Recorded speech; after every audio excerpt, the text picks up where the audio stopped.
కడప నగరంలోని ఎర్రముక్కపల్లి విశ్వనాథపురం మధ్యలో ఉన్న రైల్వే అండర్ బ్రిడ్జి పనులు పూర్తయి ఏడాది గడిచిన బాధితులకు నష్టపరిహారం అందలేదని నగర డిప్యూటీ మేయర్ నిత్యానందరెడ్డి ఆవేదన వ్యక్తం చేశారు. ఈ మేరకు పలువురు వైసీపీ కార్పొరేటర్లతో కలిసి కమిషనర్ మనోజ్ రెడ్డికి వినతిపత్రం అందజేశారు.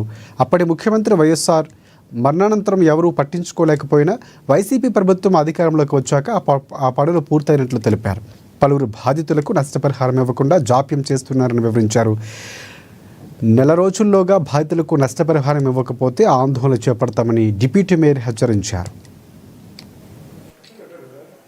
Viswanathapuram Erramukkapalli railway under bridge start అయ్యి దాదాపు సంవత్సర కాలం అవుతా ఉంది. గతంలో రాజశేఖర రెడ్డి గారు హై లెవెల్ బ్రిడ్జి ఇచ్చిన తర్వాత రాజశేఖర రెడ్డి గారి మరణానంతరం అక్కడ బ్రిడ్జి ఏర్పాటు అనేది ఏ ప్రభుత్వాలు వచ్చినా కూడా పట్టించుకోలేదు.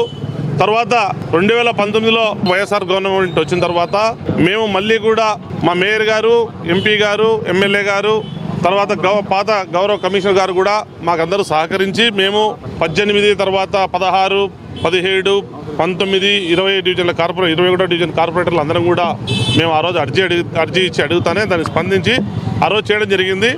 గతంలోనే టెండర్ కూడా అవడం జరిగింది. గత ఫిబ్రవరిలో స్టార్ట్ కావాల్సిన ఎలక్షన్ కోడ్ వల్ల జరగలేదు. ఈ లాస్ట్ సంవత్సరం జూన్ 24లో స్టార్ట్ అయింది. దాన్ని ఆగస్టులో స్టార్ట్ అయింది. ఇప్పుడు ఆగస్టుకు సంవత్సరం అవుతా ఉంది. ఒకవైపు బ్రిడ్జి పనులు అండర్ బ్రిడ్జి పనులు అయితే కంప్లీట్ అయినాయి. విశ్వనాథపురం వైపు నష్టపరిహారం కార్పొరేషనే కట్టిస్తామని చెప్పి TDR బాండ్లు ఇస్తామని చెప్పి గౌరవ కమిషనర్ గారు సూర్యసాయి ప్రవీణ్ చంద్ గారు ఆ రోజు ఇవ్వడము, తర్వాత జనరల్ బాడీలో కూడా మేము తీర్మానం చేసాము. కాబట్టి ఈరోజు ఒక 2 నుంచి 3 కోట్ల రూపాయలు అవసరం అవుతుంది. బ్రిడ్జి పనులు పూర్తయినాయి. రెండో వైపు 4 ఇళ్లకు నష్టపరిహారం చెల్లించాలా. నష్టపరిహారం మేము చాలా రోజులుగా వేచి ఉన్నాము, కానీ ఇంతవరకు చెల్లించలేదు. కాబట్టి గౌరవ కమిషనర్ గారిని ఇప్పుడు వచ్చి అడిగాము. సానుకూలంగా గౌరవ కమిషనర్ గారు కూడా స్పందించారు. అధికారులకు కూడా తగు ఆదేశాలు ఇవ్వడం జరిగింది.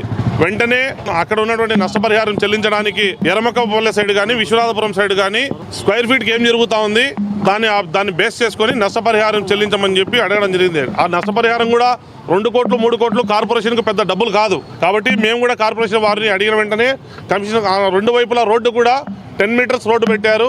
కాదు మాకు 15 మీటర్స్ రోడ్డు పెడతామంటే కూడా కమిషనర్ గారు రైల్వే అధికారులకు లెటర్ పెడతామని చెప్పడం జరిగింది. మేము కూడా ఈ నష్టపరిహారం మరి కలెక్టర్ గారి ఫండ్ నుంచి కానీ ప్రభుత్వం నుంచి కానీ లేక